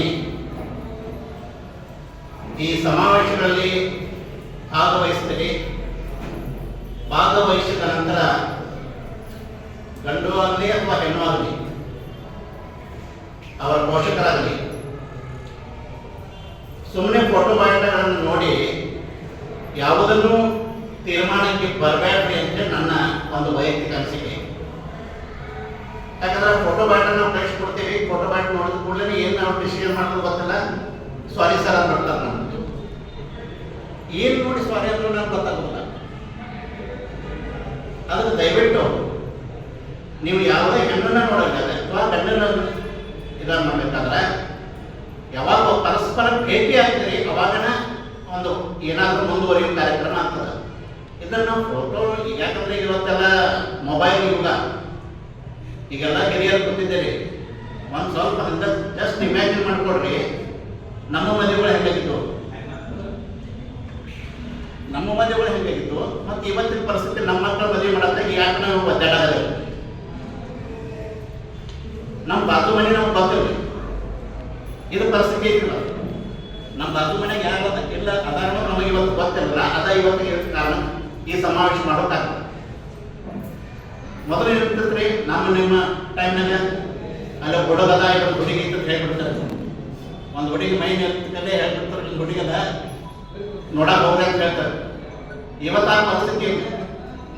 ಇನ್ನೊಂದು ವಿಷಯ ನನ್ನ ಸಂಸ್ಥೆ ಬಗ್ಗೆ ನಾನು ಹೇಳ್ಕೊಳ್ಳೋದಂದ್ರೆ, ಸರ್ ದಯವಿಟ್ಟು ತಮ್ಮ ಗಮನದಲ್ಲಿ ಇರ್ಬೇಕ್ರಿ. ನಾವು ಪೋಷಕರು ಫೋನ್ ಮಾಡ್ತಾರೆ ಈ ಸಮಾವೇಶದ ಬಗ್ಗೆ ನಾ ಎಲ್ಲ ಪಬ್ಲಿಸಿಟಿ ಮಾಡಿರ್ತಾನೆ, ಪೇಪರ್ ಪ್ರೆಸ್ ಮೀಟ್ ಮಾಡಿರ್ತಾನೆ, ಎಲ್ಲ ಮಾಡಿರ್ತಾನೆ. ಫೋನ್ಗಳು ಬರ್ತಿರ್ತಾರೆ. ಈಗ 3-4 ದಿವಸದಿಂದ ಯಾವಾಗ ಎಲ್ಲ ಪತ್ರಿಕೆಗಳು ಬಂದೈತೆ ಅವಾಗಿಂದ ಫೋನ್ ಮಾಡ್ತಾರೆ. ಬಹಳಷ್ಟು ಮಂದಿ ಕೇಳ್ತಾರೆ ಫೀಸ್ ಎಷ್ಟು ಅಂತ ಕೇಳ್ತಾರೆ. ಕರೆಕ್ಟ್ ಐತ್ರಿ, ಫೀಸ್ ಎಷ್ಟು ಕೇಳ್ತಾರೆ. ಓಕೆ, ಮದುವೆ ಆಗೋದಕ್ಕೆ ಎಷ್ಟು ಕೊಡಬೇಕು ಅಂತ ಕೇಳ್ತಾರೆ. ಅವಾಗಂತ ನಾ ಅಂತಂದ್ರೆ ಏನು ಹೇಳೋದು ಅವರಿಗೆ, ಯಾಕಂದ್ರೆ ತಪ್ಪ ಅವ್ರದ್ದು ಅಲ್ರಿ. ಅಲ್ಲಿ ಮಾರ್ಕೆಟ್ನಾಗ ಥೋಡೆ ಮಂದಿ ನಾ ಅವ್ರ ಬಗ್ಗೆ ಹೇಳೋಲ್ಲ, ಆದ್ರೆ ಒಂದು ತೋರಿಸ್ಬೇಕಂದ್ರೂ ₹1,000 ಖರ್ಚು ಮಾಡ್ತಾರೆ, ಹೇಳಬೇಕಾದ್ರೂ ₹1,000 ಖರ್ಚು ಮಾಡ್ತಾರೆ. ಅದು ಅವ್ರು ವ್ಯವಸಾಯ ಮಾಡ್ರಿ. ಆದ್ರೆ ದಯವಿಟ್ಟು ಎಲ್ಲ ಪೋಷಕರಿಗೆ ಇನ್ನೊಂದು ಸಲ ಘಂಟಾಘೋಷವಾಗಿ ಹೇಳ್ತೇನೆ. ಇಲ್ಲಿ ನಿವೃತ್ತ ಪ್ರಾಂಶುಪಾಲ ಕಿರಣ್ ಚೌಗುಲ ಮಾತನಾಡಿ, ಮದುವೆಗಳು ಸ್ವರ್ಗದಲ್ಲಿ ನಿಶ್ಚಯ ಮಾಡಿರ್ತಾರೆ ಎನ್ನುವ ಪದ್ಧತಿ ಇದೆ. ಎಲ್ಲ ಕ್ಷೇತ್ರದಲ್ಲಿ ಈಗ ಹೆಣ್ಣು ಮಕ್ಕಳೇ ಮುಂಚೂಣಿಯಲ್ಲಿದ್ದಾರೆ. ಅವರಿಗೆ ಯೋಗ್ಯ ಗಂಡು ಸಿಗ್ತಾ ಇಲ್ಲ. ಇಂತಹ ಕೆಲಸವನ್ನ ಗುರುಶಾಂತೇಶ್ವರ ವಧೂವರರ ಸಮಾವೇಶ ನಡೆಸಲಾಗ್ತಾ ಇರುವುದು ಹೆಮ್ಮೆಯ ಸಂಗತಿ ಎಂದರು. ಇಷ್ಟು ಓದ್ಲಿಕ್ಕಂತಂದ್ರೆ ಹುಡುಗರನ್ನ ಕಂಪೇರ್ ಮಾಡಿದ್ರೆ ನಾವೆಲ್ಲ ನೋಡ್ತೀವಿ, SSLC ಇರಲಿ, PUC ಇರಲಿ, ಡಿಗ್ರಿ ಇರಲಿ, ಇವತ್ತೆಲ್ಲ ಕ್ಷೇತ್ರದೊಳಗೆ ಮುಂಚಿನೊಳಗಿರೋದು ಯಾಕಪ್ಪ ಅಂತಂದ್ರೆ ಹೆಣ್ಣು ಹುಡುಗಿಯರನ್ನ. ಸೊ ಅವ್ರಿಗೆ ಯೋಗ್ಯವಾಗಿರ್ತಕ್ಕಂಥ ಹೊರಗಳು ಸಿಗ್ತಾ ಇಲ್ಲ. ನಾವು ಬೆಳಗಾವಿ ಒಳಗೆ ಕಳೆದ 47 ವರ್ಷಗಳಿಂದ ಒಂದು ಮಹಿಳಾ ಕಲ್ಯಾಣ ಸಂಸ್ಥೆ ಅಂತಕ್ಕಂಥ ಒಂದು ಸ್ವಯಂ ಸೇವಾ ಸಂಸ್ಥೆ ನಡೆಸಿದೆ. ಸೊ ಇಲ್ಲೇ ನಾಗೂರ್ ಸ್ವಾಮೀಜಿಯವರ ಸಹಾಯದಿಂದ ಬೆಳಗಾವಿ ಒಂದು ವೃದ್ಧಾಶ್ರಮ ಅದ, ಅಲ್ಲಿ ಕೂಡ ಒಂದು ಹೆಣ್ಣು ಮಕ್ಕಳ ವಸತಿ ನಿಲಯ ಅದ. ಒಂದು ಹುಕ್ಕೇರಿ ತಾಲೂಕಿನ ಹಿಡಗಲ್ ಗ್ರಾಮದಲ್ಲೂ ಕೂಡ ಸಮಸ್ಯೆಗೊಳಗಾದಂತಹ ಹೆಣ್ಣು ಮಕ್ಕಳ ವಸತಿ ನಿಲಯವನ್ನು ನಾವು ನಡೆಸ್ತೇವೆ. ಸೊ ನಮ್ಗೆ ಕನಿಷ್ಠ ಪಕ್ಷ ದಿವಸಕ್ಕೆ 1-2 ಫೋನ್ ಬರ್ತಾವ. ನಿಮ್ ಕಡೆ ಇಲ್ಲಿ ನಂಬರ್ ಕೊಟ್ಟರು, ನಿಮ್ ಕಡೆ ಹುಡುಗಿಯರ ನೋಡಕ್ ಬರ್ತೇವೆ ಅಂತ. ಎಷ್ಟೆಷ್ಟು ದೂರಿಂದ ಬರಕತ್ತಾರಂತಂದ್ರ ನಾವ್ ಹೇಳಕತ್ತೀವಿ ಅವ್ರಿಗೆ, ಇಲ್ಲ ನಮ್ ಕಡೆ ಹೆಣ್ಣು ಮಕ್ಕಳಿಲ್ಲ, ಅವರೆಲ್ಲ ವಿವಾಹ ಪೂರ್ವ ಸಮಸ್ಯೆ ಆಗಿ ಬಂದಿರ್ತಕ್ಕಂಥವ್ರು, ಕೌಟುಂಬಿಕ ಸಮಸ್ಯೆಯನ್ನ ಆಗಿ ಬಂದಿರ್ತಕ್ಕಂಥವ್ರು, ಅದು ಬೇರೆ ಬೇರೆ ಕಾರಣಗಳಿಂದ ನಮ್ಮ ವಸತಿ ನಿಲಯಕ್ಕೆ ವೃದ್ಧಾಶ್ರಮ ಆಶ್ರಮಕ್ಕೆ ಬಂದಿರ್ತಕ್ಕಂಥವ್ರು ಅಂತ ಹೇಳಿದ್ರು ಕೂಡ ಇವತ್ತು ಕನಿಷ್ಠ ಪಕ್ಷ 1-2 ಫೋನ್ ಬರಕತ್ತಾವ ಡೈಲಿ. ಸೊ ಇದನ್ನ ನೋಡಿದ್ರೆ ನಮ್ಗೆ ಏನ್ ಅನಿಸ್ತದ ಅಂತಂದ್ರೆ ಎಲ್ಲೋ ಒಂದ್ ಕಡೆ ಇವತ್ತು ಹೆಣ್ಣು ಮಕ್ಕಳ ಸಂಖ್ಯೆ ಕೊರತೆ ಆಗ್ತದ. ಸೊ ಅಂಥವ್ರ ಮಧ್ಯೆ ಇವತ್ತು ಈ ಗುರುಶಾಂತೇಶ್ವರ ವಧುವರ ಸೂಚಕ ಕೇಂದ್ರ ಬಹಳ ಒಳ್ಳೆಯ ಕೆಲಸ ಮಾಡಾಗ್ತದ. ಈಗಾಗಲೇ ಸರ್ ಹೇಳಿದ್ರು, ಕನಿಷ್ಠ ಪಕ್ಷ 4-5 ವಿವಾಹಗಳು ಇಂತಹ ಒಂದೊಂದು ವೇದಿಕೆಯೊಳಗ ನಿಶ್ಚಯಿಸಲ್ಪಡ್ತದ ಅಂತ ಹೇಳಿ. ಸೊ ಅಂತ ಒಂದು 20 ಇವತ್ತು ವೇದಿಕೆಯನ್ನು ಇವತ್ತು ನಮ್ಮ ಶಿವಾನಂದ ಜಗಲಿ ಸರ್ ಅವರು ವಹಿಸಿಕೊಟ್ಟಾರ. ಸೊ ಅದಕ್ಕೆ ಬಹಳ ಮಹತ್ವದ, ಈಗಾಗಲೇ ಸ್ವಾಮೀಜಿಯವರು ಅಂತ ಹೇಳಿದ್ರು, ಕೇವಲ ಒಂದು ಇಂಟ್ರೊಡಕ್ಷನ್ ಅಷ್ಟೇ, ಪರಿಚಯ. ಮುಂದೆ ಅವುಗಳ ಕುಲಂಕುಷ ವಿಚಾರಗಳನ್ನ ತಿಳಿದುಕೊಳ್ಳುವುದು ನಿಮ್ಮದು ಕೂಡ ಬಹಳ ಜವಾಬ್ದಾರಿ ಅಂತ ಹೇಳಿ. ಬೆಳಗಾವಿ ಒಳಗೆ ಒಂದು ಕೌಟುಂಬಿಕ ಸಲಹಾ ಕೇಂದ್ರ ಇದು ವೇದಿಕೆ ಅಲ್ಲ, ಅದು ಕೂಡ ನಾನು ನಿಮ್ಗೆ ಹೇಳ್ಬೇಕು ಅನಿಸ್ತೇನೆ. ಹಿರಿಯರಲ್ಲಿ ಸುಮಾರು 4,000 ಕೌಟುಂಬಿಕ ಸಮಸ್ಯೆಗಳು ನಮ್ಮಲ್ಲಿ ಇಲ್ಲಿ ಮಹಾಂತೇಶ್ ನಗರದೊಳಗೆ ನಮ್ಮ ಆಫೀಸ್ ಅದ. ಉಚಿತವಾಗಿ ಕೌಟುಂಬಿಕ ಸಮಸ್ಯೆಗಳನ್ನ ಬಗೆಹರಿಸತಕ್ಕಂಥ ಒಂದು ಕೌಟುಂಬಿಕ ಸಲಹಾ ಕೇಂದ್ರ 2000 ಇಸ್ವಿಯಿಂದ ನಡೆಯುತ್ತೆ. ಕನಿಷ್ಠ ಪಕ್ಷ ತಿಂಗಳಿಗೆ ಒಂದು 25-30 ಕೌಟುಂಬಿಕ ಸಮಸ್ಯೆಗಳು ದಾಖಲಾಗ್ತವೆ. ಸೊ ಎಂತೆಂಥ ಸಮಸ್ಯೆಗಳಂತಂದ್ರೆ, ಇಲ್ಲಿ ನಾನು ಅವ್ರ ಮನೆಗೆ ಹೋಗಿದ್ದೆ, ಅವ್ರ ಮನೆಗೆ ಒಳಗೆ ಕೊಟ್ಟು ಆಕೆ ಬಂದು ಹೊರಗೆ ನಮ್ಗೆ ಕಾಲು ತೊಳ್ಕೊಳ್ಳೋಕೆ ನೀರು ಕೊಟ್ಟಿಲ್ಲ, ಬೇಡ ಅಂತ. ಸೊ ಅಂತ ಅಲ್ಲಿಂದ ಅಂತ ಸಿವಿಲಿ ಸಮಸ್ಯೆಗಳಿಂದ ಮೊನ್ನೆ ನಮ್ಮಲ್ಲಿ ಪ್ರತಿ ಸಾರಿ 2 ಕುಟುಂಬದವ್ರು ಅಂದ್ರೆ ಗಂಡನನ್ನು ಕರೆಸಿ ಹೆಂಡತಿಯನ್ನು ಕರೆಸಿ ಎಲ್ಲ ಹಿರಿಯರು ಕೂಡಿಸ್ಕೊಂಡು ಅನೇಕ ಸಂದರ್ಭದೊಳಗೆ ಇಲ್ಲಿ ಒಂದು 7 ಜನ ಆದ್ರೆ ಅವ್ರನ್ನ ಕರ್ಕೊಂಡು ಹೋಗೋಣಾಗತ್ರಿ, ನೀವು 8 ಜನ ಆದ್ರೆ ನಾವು 9 ಜನರಿಗೆ ಅನ್ನ ಚುಂಕ ಮಾಡಿ ಹಾಕಿಬಿಡ್ಲಿಕ್ಕೆ ಕರ್ಕೊಂಡು ಹೋಗ್ತೀವಿ ಈಗ ಸದ್ಯ ಅಂತ ಅವ್ರಿಗೆ ಅಡಿಗೆ ಮಾಡಕ್ಕೆ. ಪೋಷಕರು ತಮ್ಮ ಮಕ್ಕಳಿಗೆ ವಧುವರರನ್ನ ಆಯ್ಕೆ ಮಾಡುವಾಗ ಒಬ್ಬರಿಗೊಬ್ಬರು ಪರಸ್ಪರ ಮಾಹಿತಿ ವಿನಿಮಯ ಮಾಡಿಕೊಂಡು ತಮ್ಮ ಮಕ್ಕಳಿಗೆ ಉಜ್ವಲ ಭವಿಷ್ಯವನ್ನು ರೂಪಿಸಿ ಎಂದು ಕರೆ ನೀಡಿದ್ರು. ಇನ್ನು ಈ ಸಂದರ್ಭದಲ್ಲಿ ಅನೇಕರು ಉಪಸ್ಥಿತರಿದ್ದರು. ಸಂಕಲ್ಪ ಶಿಂದೆ, KMM ಕನ್ನಡ ನ್ಯೂಸ್, ಬೆಳಗಾವಿ. ಬೆಳಗಾವಿಯಲ್ಲಿ ಬಾಣಂತಿಯರ ಸಾವು ಮುಂದುವರೆದಿದ್ದು, ಶನಿವಾರ ಸಂಜೆ ಹೆಣ್ಣು ಮಗುವಿಗೆ ಜನ್ಮ ನೀಡಿದ ಬಾಣಂತಿ ಭಾನುವಾರ ಬೆಳಗ್ಗೆ ಎದೆ ನೋವಿನಿಂದ ಮೃತಪಟ್ಟ ಘಟನೆ ನಡೆದಿದೆ. ಬೆಳಗಾವಿಯಲ್ಲಿ ಬಾಣಂತಿಯರ ಸಾವು ಮುಂದುವರೆದಿದ್ದು, ಶನಿವಾರ ಸಂಜೆ ಹೆಣ್ಣು ಮಗುವಿಗೆ ಜನ್ಮ ನೀಡಿದ್ದ ಬಾಣಂತಿ ಭಾನುವಾರ ಬೆಳಗ್ಗೆ ಎದೆ ನೋವಿನಿಂದ ಮೃತಪಟ್ಟ ಘಟನೆ ನಡೆದಿದೆ. ಹುಕ್ಕೇರಿ ತಾಲೂಕಿನ ಗೌಡವಾಡ ಗ್ರಾಮದ ವೈಶಾಲಿ ಕುಟುಂಬಕ್ಕೆ ಮೃತಪಟ್ಟ ಬಾಣಂತಿ ಅಲ್ಲೇ ಬೇಜವಾಬ್ದಾರಿ ಮಾಡ್ರಿ. ಮೊದಲು ಅಲ್ಲೇ ಡಾಕ್ಟರ್ ಹಾಕಿಲ್ಲ, ಗುಲ್ ಕೊಡಕ್ಕೆ ಡಾಕ್ಟರ್ ಇಲ್ಲ, ನೀವು ಮುಂದೆ ಹೋಗಿರತ್ತ ಮುಂದೆ ಹೋಗ್ರಂತೆ ನಾವು ಇಲ್ಲಿ ಬಂದೂರಿ. ಇಲ್ಲಿ ಬಂದ್ರೆ ನೀನು ಎಲ್ಲ ಬರಬೋದು, ಕಂಡೀಷನ್ ಬರಬಿಡ್ತಾರೆ. ಬೆಳಿಗ್ಗೆ 7 ಗಂಟೆಗೆ ತ್ರಾಸ ಮಾಡ್ಕೋದು, ಚೆಸ್ಟ್ ಪೇನ್ ಬರೈತೆ ಅಂದ್ರೆ ಇವ್ರು ಏನೊಂದು ಅಸಿಡಿಟಿ ಆಗೈತೆ ಅಂದರು, ಒಂದೇನು ಇಂಜೆಕ್ಷನ್ ಮಾಡಿ ಒಂದೇನು ಸಲೈನ್ ಹಚ್ಚೋದ್ರೆ ಮತ್ತು ಹೊಳೆ ಕರೆದು ಕೇರ್ ಮಾಡಲಿಲ್ಲ ರೀ. ಆಮೇಲೆ ಬಾಡಿ ತರಕ್ಕೆ ಬಂದಂಗೆ ಮಾಡಿಬಿಟ್ಟು ಶನಿವಾರ ಹೆರಿಗೆ ನೋವು ತಾಳಲಾರದೆ ಬೆಳಗಾವಿ ಜಿಲ್ಲಾಸ್ಪತ್ರೆಗೆ ದಾಖಲಿಸಲಾಗಿತ್ತು. ಆದರೆ ಭಾನುವಾರ ಬಾಣಂತಿ ಸಾವನ್ನಪ್ಪಿದ್ದು ವೈದ್ಯರ ನಿರ್ಲಕ್ಷ್ಯಕ್ಕೆ ಬಾಣಂತಿ ಸಾವನ್ನಪ್ಪಿದ್ದಾರೆ ಎಂದು ಕುಟುಂಬಸ್ಥರು ಆರೋಪಿಸಿದ್ದಾರೆ. ಯಾರ ಜೀವನ ನೀಡುವಂಥ ದುರ್ಘಟನೆ. ಯಾಕಂದ್ರೆ ಇನ್ನು ಭಾಳ ಬೆಳಬೇಕಾದಂಥ ಒಂದು ಸಣ್ಣ ಮಗು, ಸಣ್ಣ ಕೂಸು ಅಂತ ಹೇಳ್ಬೋದು ನಾವು. ಅಂಥ ಒಂದು ಹುಡುಗಿನ ಇಲ್ಲಿ ತಂದು ಅಡ್ಮಿಟ್ ಮಾಡಿ ಡೆಲಿವರಿಗೆ ಒಂದು ಒಳ್ಳೆಯ ರೀತಿಯಿಂದ ಟ್ರೀಟ್ಮೆಂಟ್ ಸಿಗುತ್ತೆ ಬಂದ್ರೆ ವೈದ್ಯಾಧಿಕಾರಿಗಳ ನಿರ್ಲಕ್ಷ್ಯದಿಂದ ಇದು ಆಗೈತಂತ ನಮಗೆಲ್ಲ ತಿಳಿದು ಬರತೈತಿ. ಆದ ಕಾರಣದಿಂದ ಇದು ಸತ್ಯಾಂಶ ಏನೈತಿ, ಯಾವ ರೀತಿ ಟ್ರೀಟ್ಮೆಂಟ್ ಕೊಟ್ಟಿದ್ದಾರೆ, ಯಾವ ಮೆಡಿಸಿನ್ ಕೊಟ್ಟಿದ್ದಾರೆ, ಶಿಲಾನ್ ಯಾವ್ದು ಹಚ್ಚಿದಾರೋ ಡಿಟೇಲ್ ಕೊಟ್ಟ ಅದು ಏನೈತಿ ಅನ್ನೋ ಸತ್ಯಾಂಶ ಹೊರಗೆ ಬರಬೇಕಾಗಿ ಎಲ್ಲ ಮಾಧ್ಯಮಗಳಲ್ಲಿ ವಿನಂತಿಸ್ಕೊಳ್ತೀವಿ. ಮತ್ತು ಎಲ್ಲ ರೀತಿಯಿಂದ ನಮಗೆ ಕೋಪರೇಷನ್ ಕೊಡ್ಬೇಕಂತಂದು ಎಲ್ಲ ಆರೋಗ್ಯ ಮಂತ್ರಿಗಳನ್ನ ಕೇಳ್ತೀವಿ. ಮತ್ತು ಮಕ್ಕಳ ಕಲ್ಯಾಣ ಮತ್ತು ಸಚಿವರಂಥ ಶ್ರೀ ಲಕ್ಷ್ಮೀ ಹೆಬ್ಬಾಳ್ಕರ್ ಮೇಡಮ್ ನಾವು ವಿನಂತಿ ಮಾಡ್ಕೋತೀವಿ. ಸರಿಯಾದ ರೀತಿಯಲ್ಲಿ ನಮಗೆ ಏನು ನ್ಯಾಯ ಒದಗಿಸ್ಕೊಡ್ಬೇಕಂತಂದು ವಿನಂತಿ. ನನ್ನ ಹೆಸರು ಪರಶುರಾಮ್ ಸಿಂಗ್ ಲಕ್ಷ್ಮಣ್ ಸಿಂಗ್ ರೇಷ್ಮೆ. ಜನ್ಮ ನೀಡಿದ ವೈಶಾಲಿ ಕೊಡಬಾಗಿ ಇಂದು ಬೆಳಗ್ಗೆಯವರೆಗೂ ಹುಷಾರಾಗಿಯೇ ಇದ್ರು. ಇಂದು ಬೆಳಗ್ಗೆ 7 ಗಂಟೆಯಿಂದ ಎದೆ ನೋವು ಶುರುವಾಗಿದೆ ಎಂದು ಹೇಳಿದ್ರು. ಆದರೆ ಬೆಳಗ್ಗೆ 10:30ರವರೆಗೂ ಯಾರೊಬ್ಬರೂ ಬರಲಿಲ್ಲ ಎಂದು ಮೃತಪಟ್ಟ ವೈಶಾಲಿಯ ಕುಟುಂಬದವರು ಆರೋಪಿಸಿದ್ದಾರೆ. ನನ್ನ ಹೆಸರು ಸುರೇಶ್ ಶಿವಪ್ಪ ಕೊಟಬಾಗಿ, ಹುಕ್ಕೇರಿ ತಾಲೂಕು, ಗೌಡಾಡ್ ಊರು. ನನ್ನ ತಮ್ಮನ ಹೆಂಡತಿ, ನಮ್ಮ ಕಾಕನ ಮಗನ ಹೆಂಡತಿ ಏನು ಮಾಡಿದಾರಂದ್ರೆ ಮೊನ್ನೆ ಇದಕ್ಕೆ ದವಾಖಾನೆಗೆ ಮುಂಜಾನೆ ಮೊನ್ನೆ ಓದಿದ್ದೆವು. ಇದರಲ್ಲಿ ಇದಕ್ಕೆ ಹುಕ್ಕೇರಿ ಹೋಗಿ ಅವರು ಅಲ್ಲಿ ಇದು ಮಾಡಿಲ್ಲ, ಈ ಸಿವಿಲ್ ಹಾಸ್ಪಿಟ್ಲ್ ಇದಕ್ಕೆ ಹೋಗಂದ್ರೆ ಅವ್ರು ಬೆಳಗಾವಕ್ಕೆ. ಅಲ್ಲಿಂದ ಆಂಬ್ಯುಲೆನ್ಸ್ ಮಾಡ್ಕೊಂಡು ಇಲ್ಲಿ ಕರ್ಕೊಂಡ್ಬಂದೇವು ರೀ. ಕರ್ಕೊಂಡ್ಬಂದು ಎಲ್ಲ ಡೆಲಿವರಿನೂ ಆಗೈತಿ. ಡೆಲಿವರಿ ಆದ್ಮೇಲೆ ನಮ್ಮ ಫ್ಯಾಮ್ಲಿ ಎಲ್ಲ ಬಂದು ಇವೆಲ್ಲ ನೋಡ್ಯಾವ. ನಿನ್ನೆ ಬಂದು ಮಾತಾಡ್ಸಿ ಎಲ್ಲ ಚೊಕ್ಕಸೆಲ್ಲ ಹೋಗಿದ್ದವು. ಆಮೇಲೆ ಮುಂಜಾನೆ ಎದಾಗ ನುಸಾಗೈತೆ ಅನ್ನಕತ್ತಾವ. ಒಬ್ಬಕ್ಕೆ ಅವ್ರ ತಾಯಿ ಒಬ್ಬಕ್ಕಿದ್ರು. ಇವರ ನಿರ್ಲಕ್ಷ್ಯದಿಂದ ಆಕಿನ ಜೀವ ಹೋಗೈತೆ. ಆಕೆ ಇದು ಏನಂದ್ರೆ ಆಕೆಗೆ ಏನೇನು ಮೆಡಿಸಿನ್ ಕೊಟ್ಟಿದ್ದಾರೆ, ಏನು ಮಾಡಿದರು ಅದೆಲ್ಲ ನಮಗೆಲ್ಲ ಸತ್ಯಾಂಶ ಹೊರಗೆ ಬರಬೇಕು. ಇವರ ಒಂದು ಹುಡುಗಿನ ಜೀವ ಉಳ್ಸೋಕ್ಕಾಗಲಿಲ್ಲ. ಇವರ ಹೆಂಗೆ ಅಮಾಯಕರನ್ನ ಬಡವ್ರ ಮಂದಿನ ಹೆಂಗೆ ಉಳ್ಸವ್ರು ಇವರ. ಅದಕ್ಕಾಗಿ ಇದಕ್ಕೆ ನಮಗೆ ನ್ಯಾಯ ಬೇಕು. ಇದರ ಪರಿಶೀಲನೆ ಆಗಬೇಕು. ವೈಶಾಲಿಯನ್ನ ಐಸಿಯುನಲ್ಲಿ ದಾಖಲಿಸಿ ಚಿಕಿತ್ಸೆ ನೀಡಲಾಗ್ತಾ ಇದ್ರು. ಚಿಕಿತ್ಸೆ ಫಲಿಸದೆ ಸಾವನ್ನಪ್ಪಿದ್ದಾರೆ. ವೈಶಾಲಿ ಮೃತದೇಹವನ್ನ ಮರಣೋತ್ತರ ಪರೀಕ್ಷೆಗೆ ರವಾನಿಸಲಾಗಿದೆ. ಸಂಕಲ್ಪ ಶಿಂದೆ, ಕೆಎಂಎಂ ಕನ್ನಡ ನ್ಯೂಸ್, ಬೆಳಗಾವಿ. ಕುಲಕರ್ಣಿ ಗಲ್ಲಿಯಲ್ಲಿರುವ ಮನೆಗೆ ಆಕಸ್ಮಿಕವಾಗಿ ಬೆಂಕಿ ತಗುಲಿ ಅಪಾರ ಪ್ರಮಾಣದ ವಸ್ತುಗಳು ಸುಟ್ಟು ಕರಕಲಾದ ಘಟನೆ ಭಾನುವಾರ ನಡೆದಿದೆ. ಕುಲಕರ್ಣಿ ಗಲ್ಲಿಯಲ್ಲಿರುವ ಮನೆಗೆ ಆಕಸ್ಮಿಕವಾಗಿ ಬೆಂಕಿ ತಗುಲಿ ಅಪಾರ ಪ್ರಮಾಣದ ವಸ್ತುಗಳು ಸುಟ್ಟು ಕರಕಲಾದ ಘಟನೆ ಭಾನುವಾರ ನಡೆದಿದೆ.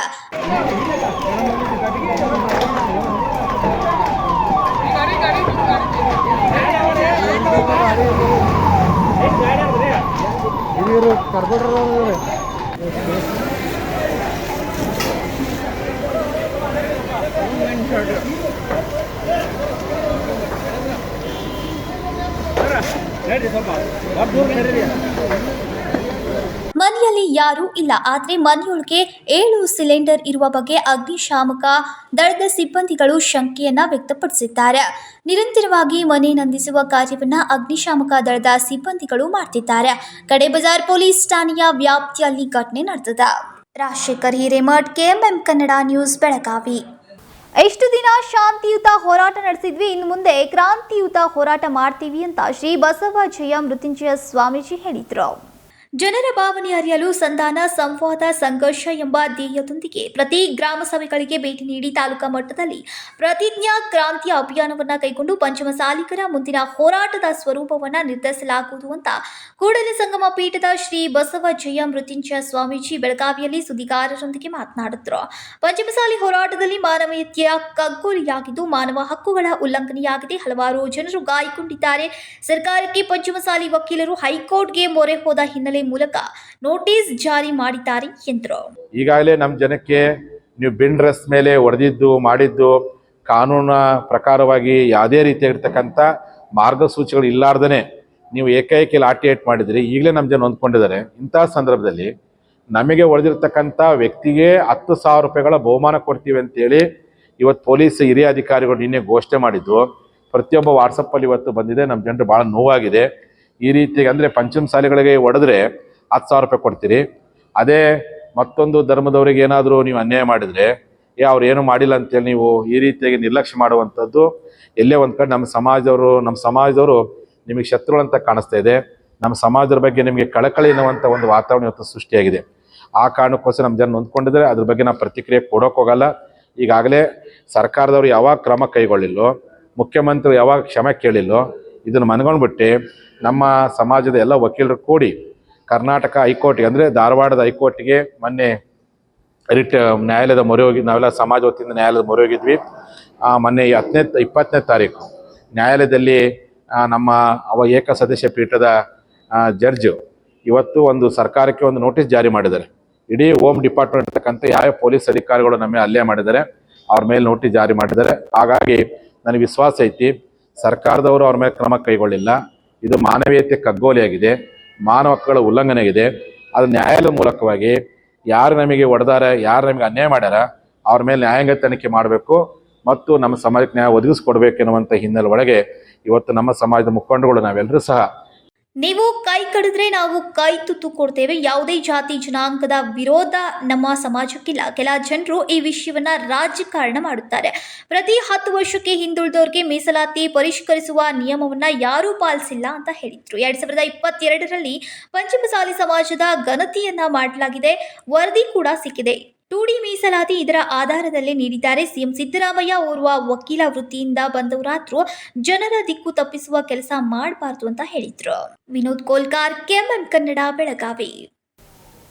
ಇದೀಗ ಮತ್ತೊಂದು ಸಣ್ಣದೊಂದು ವಿರಾಮ.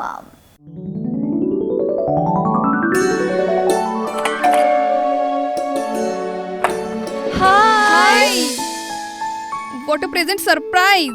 कौन है? अरे वो मेरी फ्रेंड आरती है। तेरी शादी तो अटेंड नहीं कर पाई, लेकिन सोचा मिल लूं। वैसे जीत कहाँ है? वो अंदर है, बैठो ना। वाओ जया, बहुत सुंदर लग रहा है। वैसे सच कहूं, तुम्हारी पर्सनालिटी पे जज रहा है। आखिर चॉइस किसकी है? थैंक्स। अच्छा, तो कर्टन्स की तारीफ कर रही हो?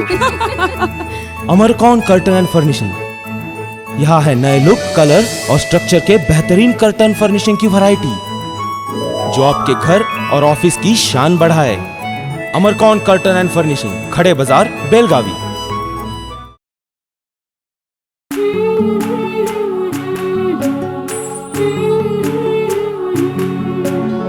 थोड़ी सी महकी, थोड़ी सी बहकी, रुत अनोखी है। हल्के हल्के दिल में हलचल क्यों मचलती है। ये कैसा है समा, ये प्यार सा एहसास है। ये किसकी पलकों में है, तस्वीरें कैसी नुमाइश है। आराधना, मारुति गली, बेलगाव। वस्त्रों का संगम, सुंदर सलोना, मन भाई आराधना।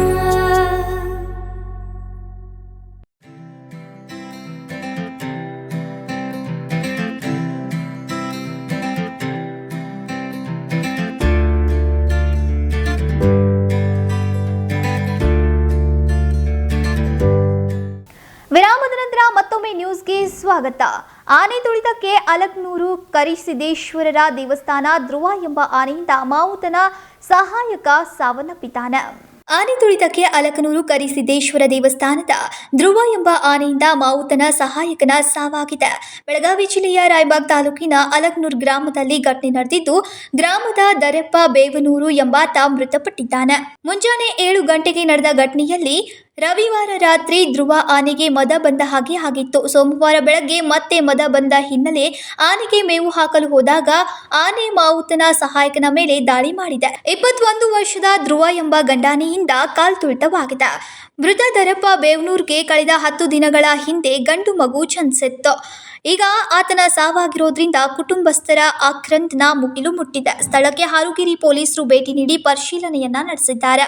ಹಾರುಗಿರಿ ಪೊಲೀಸ್ ಠಾಣಾ ವ್ಯಾಪ್ತಿಯಲ್ಲಿ ಈ ಘಟನೆ ನಡೆದಿದೆ. Uday Hosmani, KMM Kannada news, Chikkodi. ದಲಿತ ವಿರೋಧಿ ಅಮಿತ್ ಶಾ ರಾಜೀನಾಮೆಗೆ ಒತ್ತಾಯಿಸಿ ಚಿಕ್ಕೋಡಿ ತಾಲೂಕಿನ ನಾಗರಮುನ್ನೋಳಿಯಲ್ಲಿ ಪ್ರತಿಭಟನೆಯನ್ನ ಮಾಡಿದ್ರು. ಸಂಸತ್ತಿನ ರಾಜ್ಯಸಭೆಯಲ್ಲಿ ಕೇಂದ್ರ ಸಚಿವ ಅಮಿತ್ ಶಾ ಇವರು ಮಹಾಮಾನವತಾವಾದಿ, ವಿಶ್ವಜ್ಞಾನಿ, ಸಂವಿಧಾನ ಶಿಲ್ಪಿ, ಭಾರತ ರತ್ನ ಪರಮ ಪೂಜ್ಯ ಡಾಕ್ಟರ್ ಬಿಆರ್ ಅಂಬೇಡ್ಕರ್ ಅವರ ಕುರಿತು ಅವಹೇಳನಕಾರಿಯಾಗಿ ಮಾತನಾಡಿದ್ದು ಖಂಡಿಸಿ ಚಿಕ್ಕೋಡಿ ತಾಲೂಕಿನ ನಾಗರಮುನ್ನೋಳಿಯಲ್ಲಿ ಸೋಮವಾರ ಟೈರ್ಗೆ ಬೆಂಕಿ ಹಚ್ಚಿ ಅಮಿತ್ ಶಾ ಅವರ ಪ್ರತಿಕೃತಿಗೆ ಚಪ್ಪಲಿ ಹಾರ ಹಾಕಿ ದಹನ ಮಾಡಿ ಪ್ರತಿಭಟನೆಯನ್ನ ಮಾಡಿದ್ರು.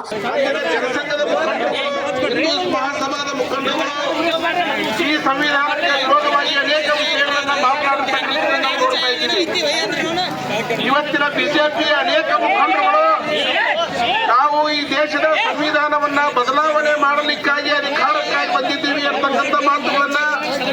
ಅಷ್ಟೇ ಅಲ್ಲದೆ ಕೇಂದ್ರ ಸಚಿವರಾದ ಅಮಿತ್ ಶಾ ಅವರು ರಾಜೀನಾಮೆ ಕೊಟ್ಟು ಭಾರತ ರತ್ನ ಡಾಕ್ಟರ್ ಬಿಆರ್ ಅಂಬೇಡ್ಕರ್ ಅವರ ಮೂರ್ತಿ ಮುಂದೆ ಮಂಟಿ ಕಾಲು ಊರಿ ಕ್ಷಮೆ ಯಾಚಿಸಬೇಕು ಹಾಗೂ ದೇಶದ ಎಲ್ಲ ಜನತೆಯಲ್ಲಿ ಕ್ಷಮೆ ಕೇಳಬೇಕು ಅಂತ ಪ್ರತಿಭಟನೆ ಮಾಡಿ ಮನವಿಯನ್ನ ಸಲ್ಲಿಸಿದ್ರು.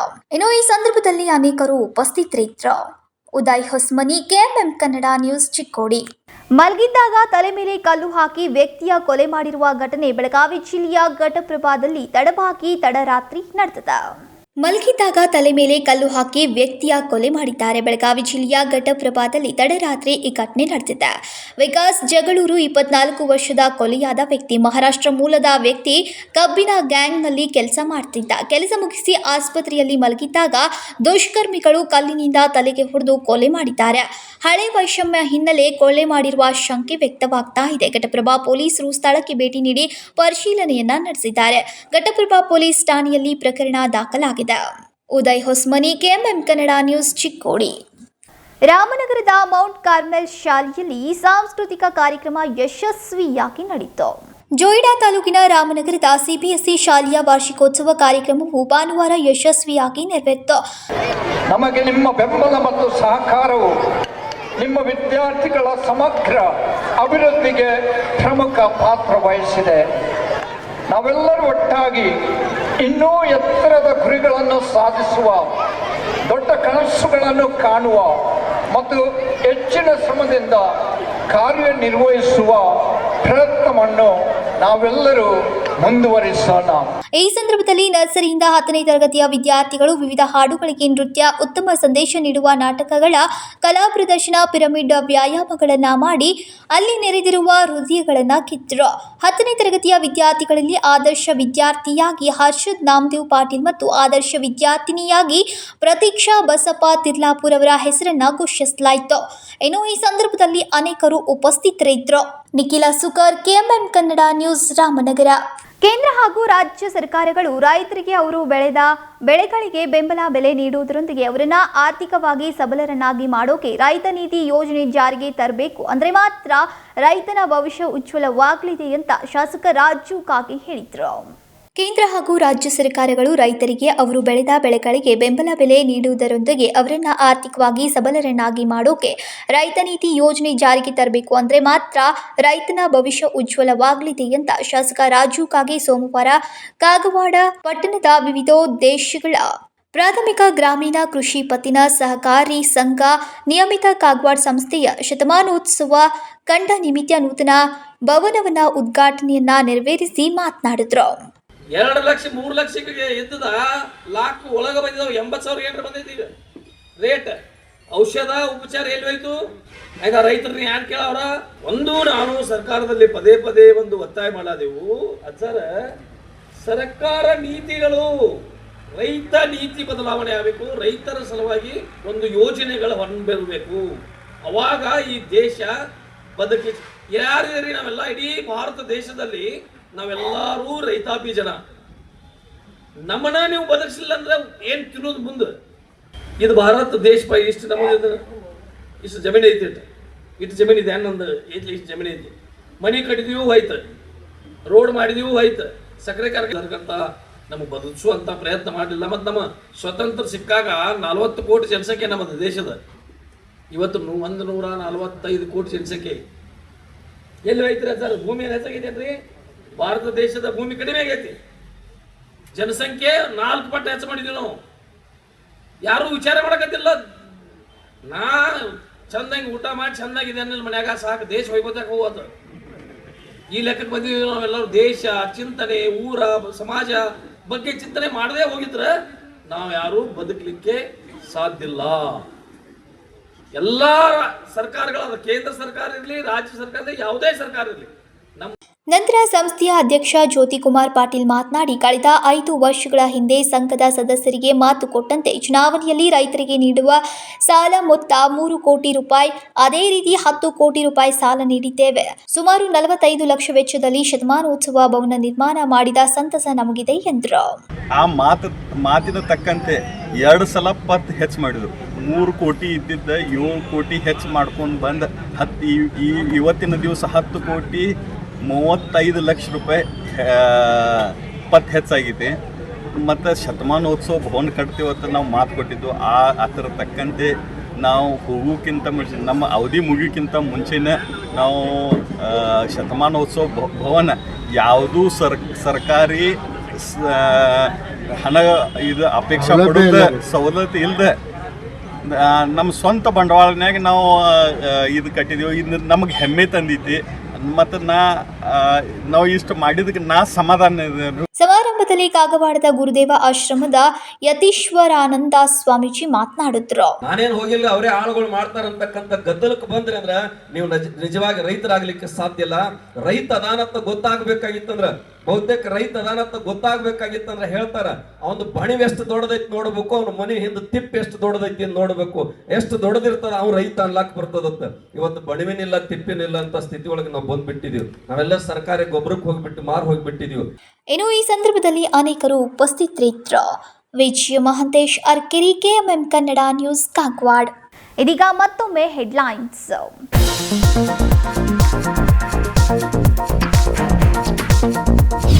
ಸ್ಪೀಕರ್ ಅನುಮತಿ ಇಲ್ಲದೆ ಸಿಟಿ ರವಿಯನ್ನ ಅರೆಸ್ಟ್ ಮಾಡುವಂತಿಲ್ಲ. ಬೆಳಗಾವಿ ಪೊಲೀಸರು ಅದನ್ನ ಉಲ್ಲಂಘಿಸಿದ್ದಾರೆ. ಮಾಜಿ ಸಿಎಂ ಸಂಸದ ಜಗದೀಶ್ ಶೆಟ್ಟರ್ ಹೇಳಿಕೆ.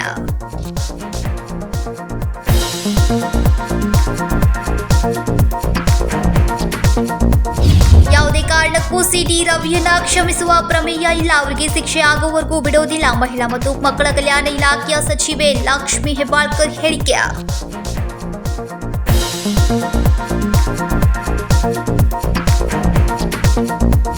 ಬೆಳಗಾವಿ ಕಾಂಗ್ರೆಸ್ ಅಧಿವೇಶನ ದೇಶದ ಒಂದು ಇತಿಹಾಸ. ಗಾಂಧೀಜಿಯವರನ್ನ ಕರ್ಕೊಂಡು ಬಂದು ಅವರನ್ನ ಅಧ್ಯಕ್ಷರನ್ನಾಗಿ ಮಾಡಿ ಕಾಂಗ್ರೆಸ್ ಅಧಿವೇಶನ ನಡೆಸಿದ್ರು. ಡಿಸಿಎಂ ಡಿಕೆ ಶಿವಕುಮಾರ್ ಹೇಳಿಕೆ.